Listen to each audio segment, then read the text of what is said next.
Our channel. कैसे हैं आप सब? आई होप आप सब ठीक होंगे। मैं भी एकदम बढ़िया हूँ। तो welcome back to our new video. हमने नेक्स्ट क्लास में देखा था हल्दी घाटी का युद्ध, उसके बाद में देखा था हमने शेरपुर इंसिडेंट, वो सब हमने देखा था कल वाली वीडियो में। तो अगर आपने वो वीडियो नहीं देखी तो आप उसको पहले वॉच करके आ सकते हैं, फिर आप ये वीडियो देखिए। अब आज की क्लास में हम क्या पढ़ेंगे? आज की क्लास में पढ़ेंगे हम बैटल ऑफ दिवेर। दिवेर का युद्ध कब हुआ था? 1582 एडी में। क्या कब हुआ था? 1582 एडी में। हम ये देखते हैं ये युद्ध कैसे हुआ था। क्या रीजन थे इसके युद्ध होने के? रीजन कुछ नहीं थे।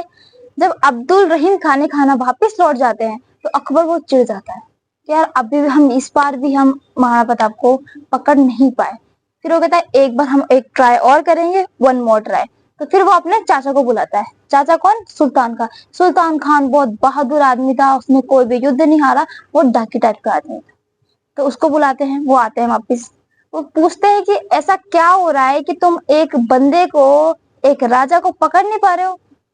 पहाड़ों में बैठा है तो क्या हुआ, तुम पकड़ो सही। तो इसके वहां पे जो लोग होते हैं वो बताते हैं कि सर हम पकड़ तो लें, लेकिन हम पकड़े कैसे? वो पहाड़ों में किस कोने में छुपे हैं हमको कुछ पता ही नहीं।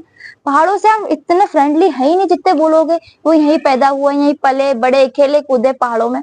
उनको एक एक पत्ता पत्ता पता है कि कहाँ से एंट्री है, कहाँ से एग्जिट है, कहाँ से सुरंग है, कहाँ से क्या कुछ हो सकता है। पहाड़ों के बारे में उनको A to Z नॉलेज है।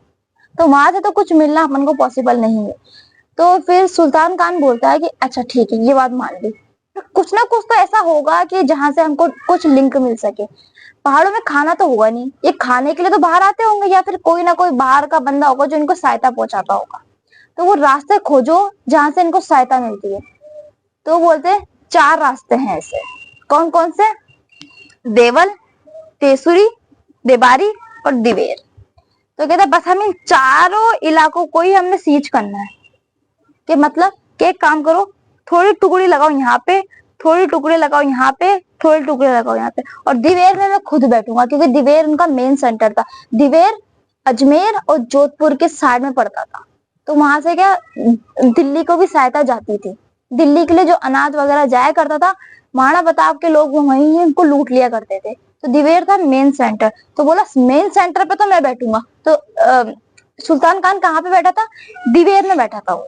और बाकी उसने यहाँ पे अपनी अपनी सेना लगाई थी। ठीक है, वो लगा के बैठ गया, कैंप लगा के बैठा कि अब जैसे ही कोई बाहर निकलेंगे हम इन पे युद्ध कर देंगे। वाह ठीक है। अब ये सब होता है। अब धीरे धीरे खाना भी समाप्त होने लगता है। महाराणा प्रताप को पता लग जाता है कि वहां पे ये लोग अपने कैंप लगा के बैठे हुए हैं।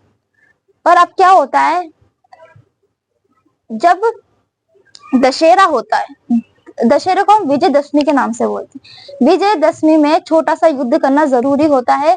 उस दिन हथियारों की पूजा होती है। वहां पे पहले के राजा महाराजा युद्ध किया करते थे। उस दिन भले वो मजाक में युद्ध कर लेंगे, बात थोड़ी देर बाहर जाके अपने भाई बंधु से ही लड़ लेंगे, लेकिन वो युद्ध जरूर करेंगे। तो उन्होंने कहा था युद्ध तो करना ही है, तो अपन एक काम करते हैं, सीधे ही अपन इनसे पंगा ले लेते हैं। तो महाराणा प्रताप के जो सेवक वगैरह होते हैं, वो जो साथ में लोग होते हैं, सेनापति वगैरह होते हैं, वो कहते हैं अपन एक काम करते हैं, अपन थोड़ी थोड़ी टुकड़ी में इन तीनों जो अड्डे हैं इन पे अपन आक्रमण कर देते हैं। दिवेर पे नहीं करते, क्योंकि दिवेर पे सुल्तान खान खुद बैठे हैं। तो महाराणा प्रताप कहते हैं अपन दिवेर पे कर देते हैं तो बढ़िया है। दिवेर पे तो खुद बैठा है, और वो लोग सोच भी नहीं सकते कि महाराणा प्रताप का हमला दिवेर पे होगा। वो यही सोचेंगे कि अगर हमला होगा तो इन 3 कैंपों पे ही होगा, दिवेर पे तो होगा नहीं। तो अब ये सुनते ही सब लोग एग्री हो जाते हैं। फिर एक जिस दिन विजयदशमी होती है उस दिन रात को सर्जिकल स्ट्राइक करते हैं। कौन करते हैं? महाराणा प्रताप। इस पे दिवेर पे। दिवेर पे इतना ज्यादा हमला हुआ था, इतना मार काट हुई थी, महाराणा प्रताप ने सबको मार दिया था। और अमर सिंह जी भी उस लड़ाई में मौजूद थे। अमर सिंह जी भाला उठाते हैं, सुल्तान मिर्जा और उनके घोड़े सहित भाला आर पार कर देते हैं। क्या कर देते हैं? आर पार कर देते हैं।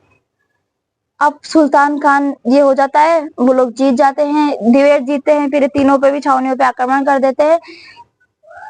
मुगल आर्मी के 32,000 लोगों ने उस दिन सरेंडर किया था। क्या किया था? सरेंडर किया था। तीनों छावनी में सरेंडर कर देते। इधर सुल्तान खान खुद मर जाता है। जब सुल्तान खान ही मर जाता है तो सारे जो सेना होते हैं वो वैसे ही अपना उनका मनोबल टूट जाता है, वो वैसे भी सब सरेंडर कर देते हैं।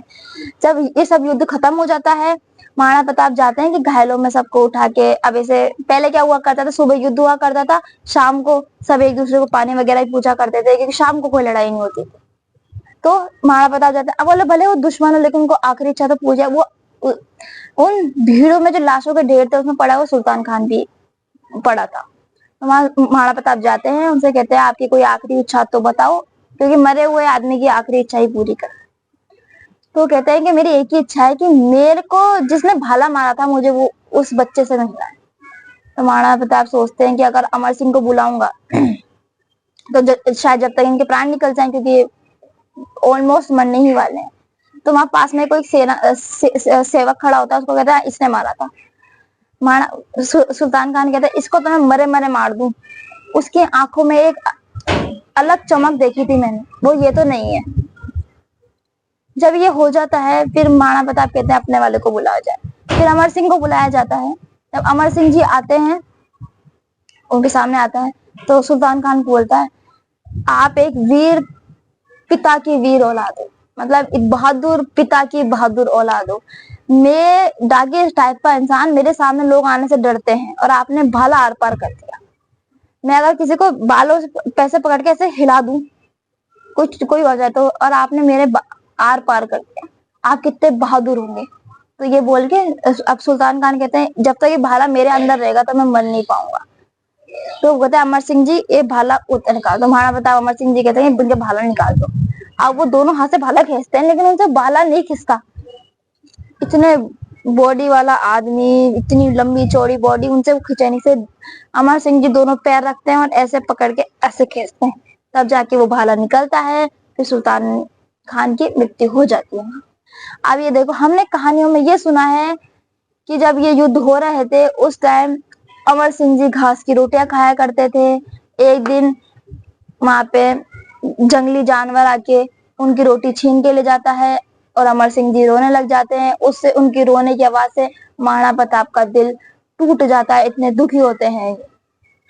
ये सिर्फ एक कविता है, एक कवि के पॉइंट ऑफ व्यू से लिखा जाता है, पर वो कहते हैं ना जहां ना पहुंचे रवि वहां पहुंचे कवि। ये कवि की कल्पना है, सिर्फ कवि ने इसको बहुत अच्छी तरीके से कहानी के फॉर्म में लिखा है। ये कोई सच्ची घटना नहीं है। आपको मैंने उदय सिंह जी की क्लास में पढ़ा था, जब उदय सिंह जी ने उदयपुर का निर्माण कराया था तो वो मंदिर ढूंढने गए थे। मंदिर वो क्यों ढूंढने गए थे? उनके पोता हुआ था। कौन हुआ था पोता?